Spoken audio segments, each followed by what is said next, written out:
Olá, aluno interativo.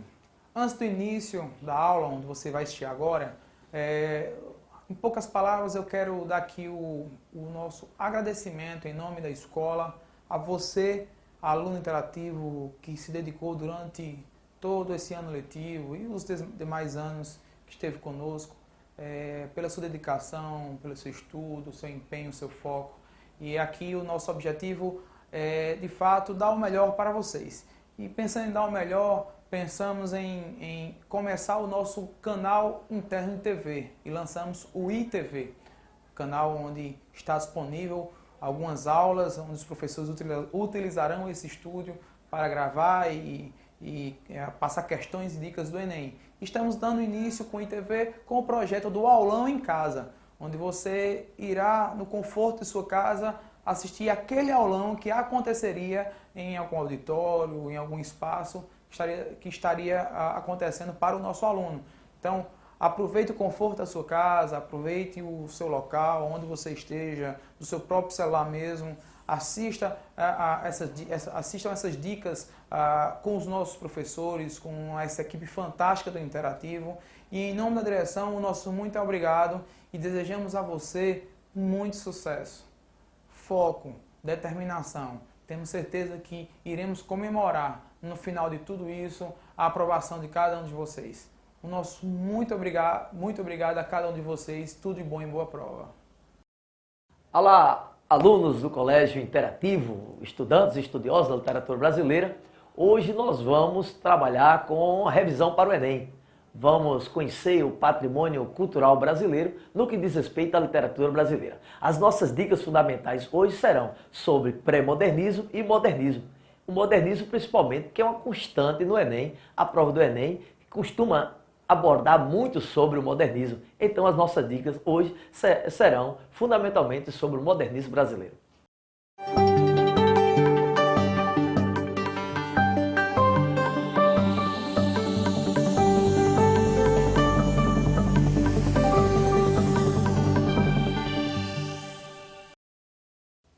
O pré-modernismo brasileiro é uma matéria de fundamental importância para o desenvolvimento do modernismo.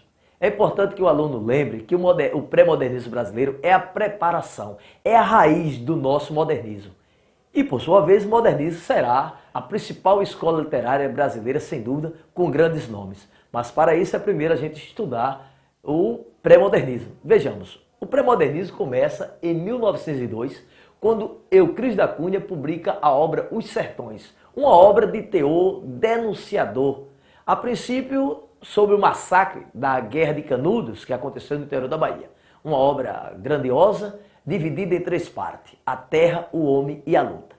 Euclides da Cunha começa esse trabalho, mas é importante o aluno lembrar que o principal escritor desse período é o escritor Lima Barreto, que está completando 100 anos de publicação da obra Triste Fim de Policarpo Quaresma. É uma obra de cunho satírico, que faz uma crítica ao espírito, ausência do espírito nacionalista do brasileiro.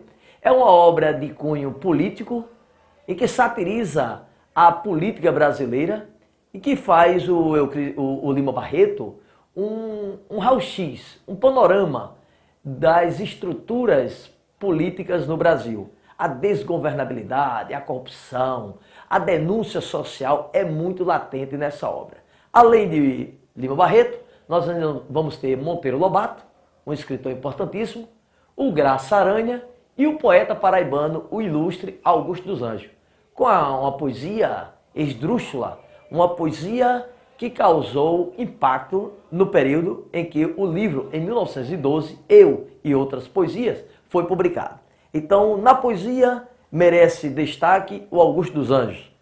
E na prosa, o destaque maior é para Lima Barreto. E você não pode esquecer, sobretudo, deste livro, Triste Fim de Policarpo Quaresma, levando em consideração que está completando 100 anos de sua publicação. E esse livro, ele traz uma preocupação social, uma preocupação política e uma denúncia das instituições públicas do Brasil, que você sabe melhor do que eu, não alterou quase nada ao longo desses 100 anos. Então o livro de Lima Barreto continua vivo entre nós, né, e necessário de uma leitura dos brasileiros, né, para que possamos refletir sobre a conjuntura política e social do país. Então, pré-modernismo leva, na verdade, 20 anos, 2 décadas, de 1902 a 1922, quando nós vamos ter o início do modernismo com a Semana de Arte Moderna, que vamos falar dentro de alguns instantes. Passado o momento do pré-modernismo, que não chega a ser uma escola literária, apesar dos grandes escritores que esse momento apresentam a literatura brasileira, nós vamos ter a Semana de Arte Moderna. O aluno que vai fazer o Enem, ele não pode esquecer que a Semana de Arte Moderna é um festival, na verdade, a maior manifestação cultural de nossa história. E que não é só de literatura, música, pintura, arquitetura, escultura. Muitas artes se uniram com o único propósito: promover a feitura de uma arte fundamentalmente brasileira. Uma arte voltada para a realidade do Brasil. Então a Semana de Arte Moderna passa a ser o marco inicial do modernismo brasileiro. Essa semana aconteceu esse festival, esse evento grandioso, aconteceu em São Paulo, no Teatro Municipal, nos dias 13, 15 e 17 de fevereiro, em 1922. Tivemos grandes nomes como o Oswald de Andrade, Mário de Andrade, o Ronald de Carvalho, o músico Vila Lobo, a pintora Anita Malfatti. O evento teve como uma figura ilustre da Academia Brasileira de Letras que fez a abertura do evento, o senhor Graça Aranha. Mas, a princípio, não recebeu muito apoio da Academia Brasileira de Letras, nem tampouco da burguesia, né? Não recebeu apoio da elite paulistana. Até porque foi exatamente essa elite, essa burguesia paulistana, que sofreu as ambivalências das críticas desenvolvidas pelos jovens modernistas. Então, a Semana de Arte Moderna é o marco inicial do modernismo brasileiro, que vai ter como primeira obra Pauliceia Desvairada, do Mário de Andrade, né? Então, falar do modernismo brasileiro começa, na verdade, com a Semana de Arte Moderna. O modernismo brasileiro está dividido em 3 fases. Primeira fase, de 1922 a 1930, né, com a chegada de Getúlio Vargas ao poder. Vai a segunda fase, de 1930 a 1945, com o fim da Segunda Guerra Mundial, com a explosão de Hiroshima e Nagasaki. Interessante observar que esse ano nós estamos completando 70 anos, né, dessa catástrofe da bomba. As bombas explodidas pelos Estados Unidos, no Japão, em Hiroshima e Nagasaki. 70 anos que o poeta Vinícius de Moraes, retratou as ambivalências, as consequências dessa catástrofe através do poema A Rosa de Hiroshima, que o aluno interativo já sabe muito bem de que se trata, né, já fez a interpretação, já trabalhou em sala de aula com esse poema e caso apareça na prova do Enem não terá dificuldade nenhuma em fazer a interpretação necessária. A terceira fase do modernismo acontecerá de 1945 a 1968. 1968 é uma data importante porque nós estamos vivendo um momento de repressão maior da ditadura militar. É quando é instituído o AI-5, o Ato Constitucional número 5, um ato de veemência, de repressão muito intensa. Então surgirá poetas, pensadores intelectuais que serão perseguidos, presos, exilados a partir de 68, durante a instituição do AI-5, e aí a literatura terá um rompimento, surgindo novos grupos de intelectuais, de artistas, e que veremos mais na frente. Mas a princípio vamos estudar as fases do modernismo. O modernismo brasileiro da primeira fase, nós sabemos que é o modernismo, é a fase da destruição. É a fase da destruição. É considerada a fase heróica, em que os escritores vão fundamentalmente buscar a conquista linguística da oralidade. Para que você entenda melhor, o escritor ele vai aproximar a língua falada da língua escrita. Ele vai romper com o tradicionalismo acadêmico e vai inserir no texto literário a linguagem coloquial. Isso é muito importante para você que vai fazer o Enem, porque o Enem tem uma tendência linguística interacionista, ou seja, o Enem dá prioridade aos aspectos linguísticos da língua. Não é a linguagem formal, não é a gramática normativa, não.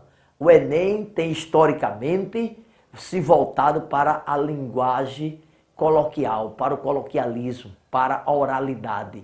E isso a gente trabalha cientificamente na linguística interacionista. O aluno tem que saber muito bem disso. E aí é onde o modernismo da primeira fase se apresenta com mais importância, sobretudo na poesia de Oswald de Andrade, de Manuel Bandeira e de Mário de Andrade.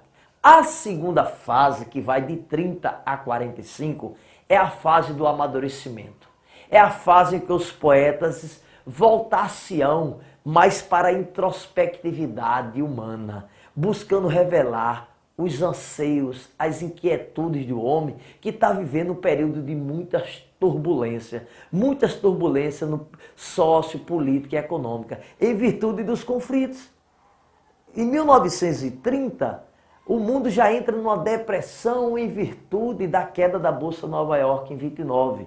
Então a década de 30 já começa mal. E então vai até 45, no Brasil com o governo de Getúlio Vargas, a partir da Revolução de 30.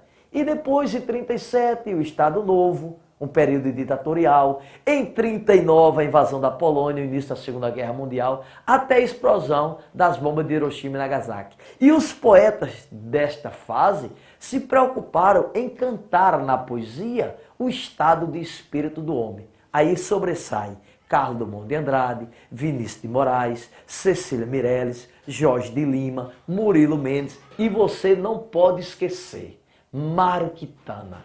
Mário Quintana, um poeta fantástico, filosófico. Ler Mário Quintana é gostoso pelo que ele escreve e traz uma satisfação porque a poesia filosófica dele nos traz a possibilidade de fazer sinapse. É uma poesia de muita reflexão. Você que por acaso não conhece, que eu acho difícil que o aluno interativo não conheça, né, levando em consideração a importância desse poeta.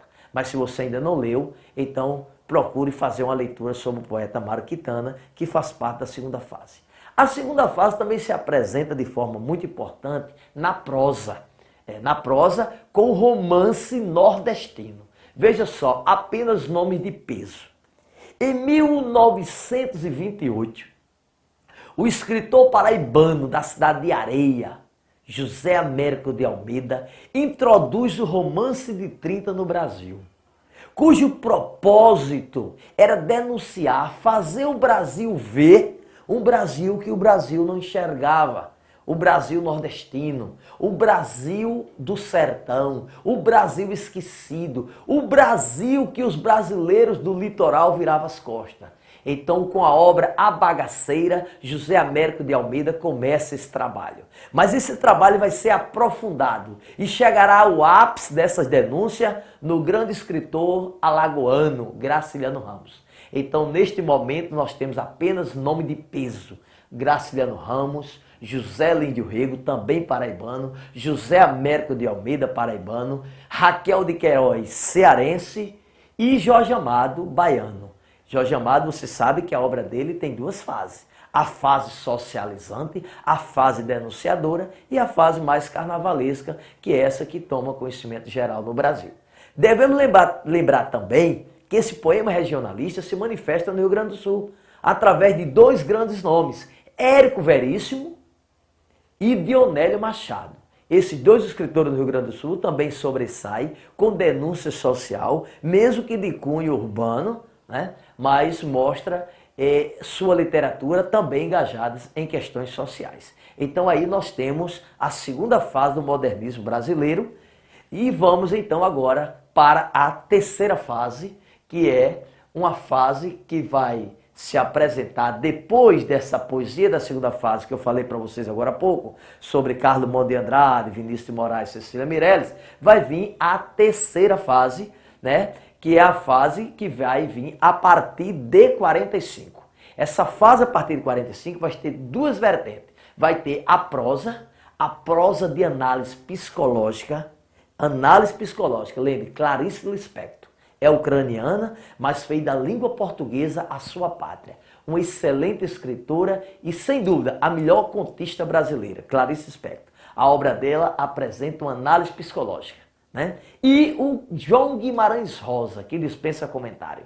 Além da análise psicológica, ele trabalha também com tensão social.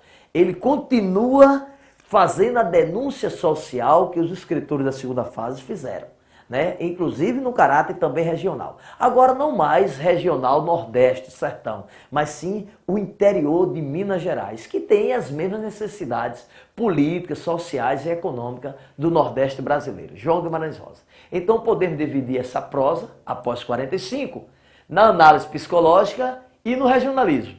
A análise psicológica vai apresentar problemas gerados pela tensão entre o indivíduo e o contexto social e familiar que os personagens estão inseridos, né? Sobretudo na obra de Clarice Lispector.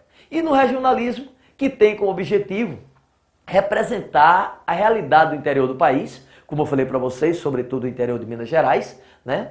E os tipos sociais, os tipos humanos que a sociologia vai desencadear dentro desses romances. Aí sobressai a obra de João Guimarães Rosa. Falar em João Guimarães Rosa, o aluno não pode esquecer. É um escritor caracterizado pelo neologismo. Ele tem uma capacidade linguística fantástica de criar novas palavras. Não é à toa que ele criou um novo idioma chamado sertanês.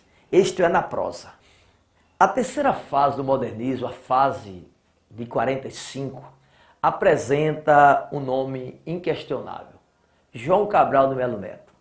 A poesia de João Cabral de Melo Neto fez com que ele recebesse o nome de engenheiro da palavra. Você já imaginou que isso trabalha? Qual o instrumento de trabalho de um engenheiro? A exatidão, a precisão, a medida certa, correta. Então João Cabral de Melo Neto, ora ele vai buscar na Idade Média o redondilho menor, o redondilho maior, ou seja, poemas com 5 versos, 7 versos, né? Ora vai buscar uma preciosidade linguística própria do seu trabalho. João Cabral de Melo Neto, de Morte e Vida Severina, do Cão Sem Pluma, Uma Faca Solana, Educação pela Pedra. Então o João Cabral de Melo Neto, ele rompe linguisticamente com tudo em que o escritor da primeira e segunda fase tinha conseguido aproximar a língua falada da língua escrita. Ele retoma linguisticamente, podemos dizer assim, grosseiramente, a um estilo mais parnasiano de escrever, buscando a precisão, a seleção vocabular, a correção gramatical. Porém, não esqueça, o tema da sua poesia continua sendo social. Da mesma maneira que a gente tem poema social na segunda fase, nós vamos ter na terceira fase João Cabral de Melo Neto. Qual é a grande diferença?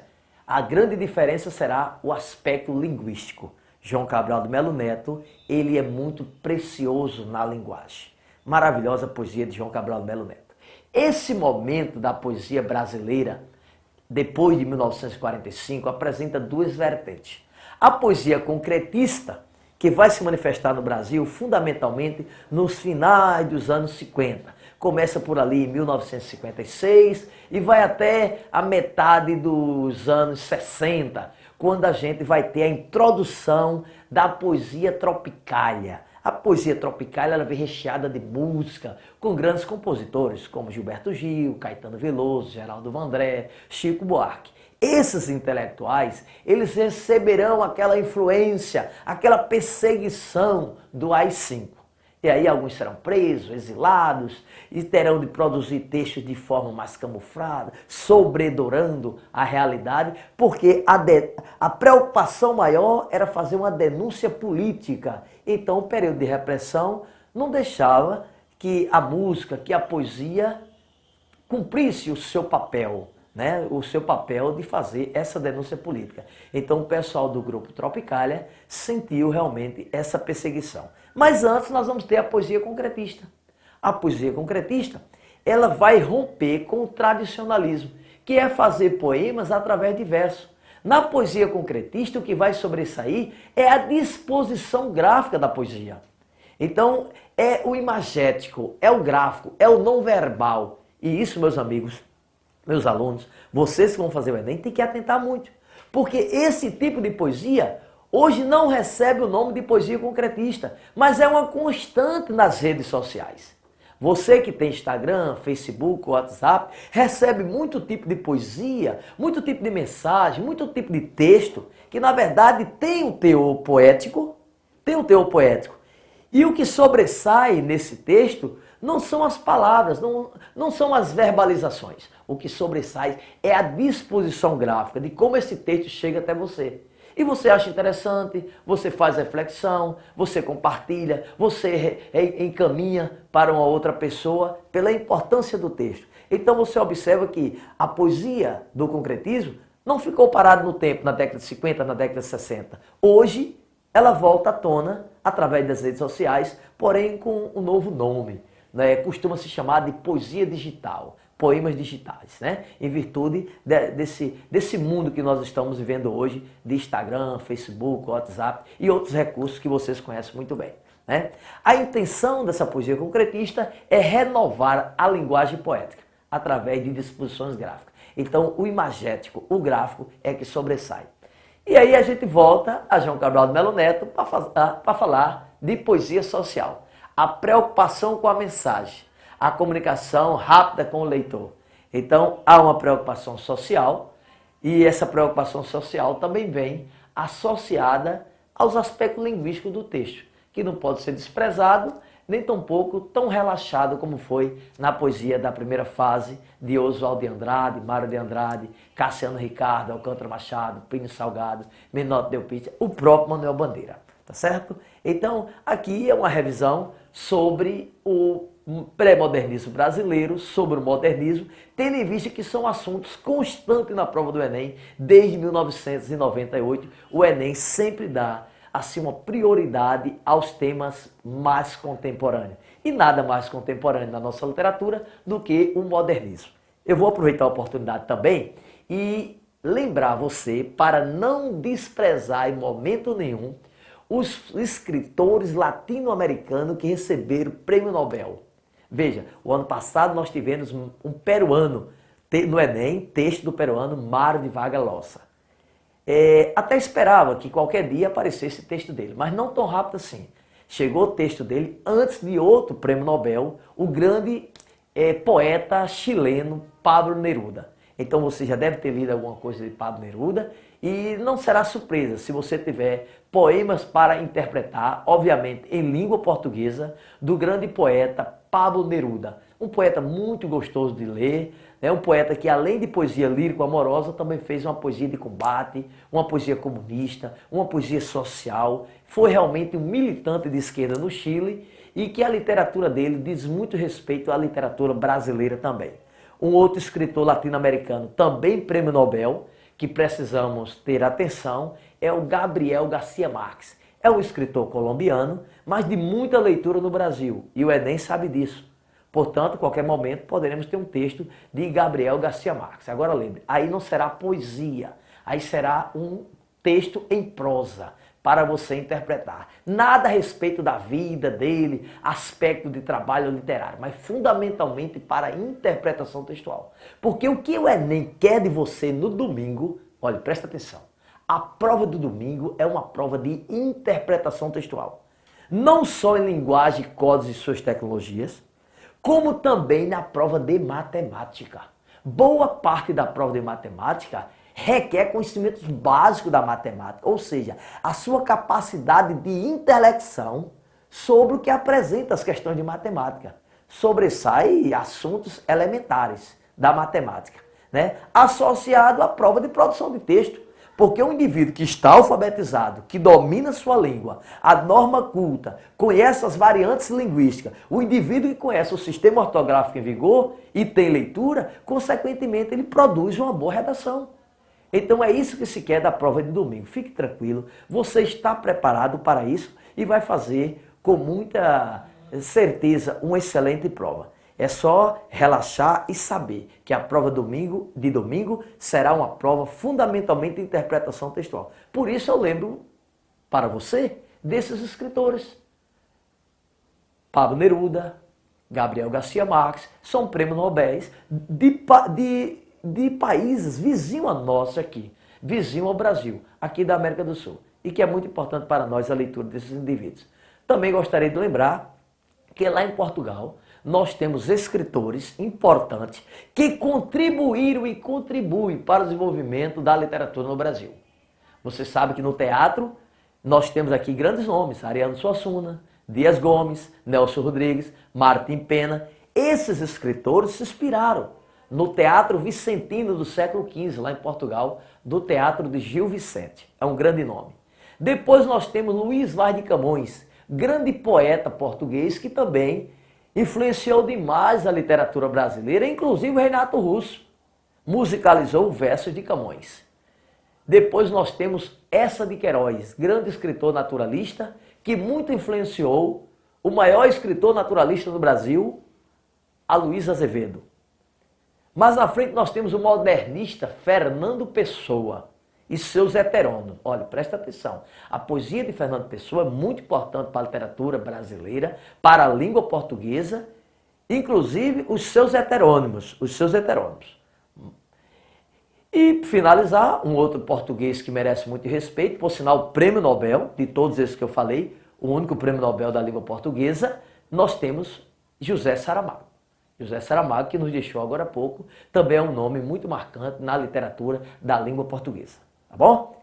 Então, fica aqui nossas dicas para você que vai fazer o Enem. Obrigado por sua atenção e uma boa prova para vocês, porque na verdade a gente não precisa de sorte. A gente precisa de uma boa prova, porque nós estamos preparados para fazer uma boa prova do Enem, porque a gente estudou o ano todo para isso. Não é verdade? Um abraço no coração e a gente se vê na outra oportunidade. Tchau.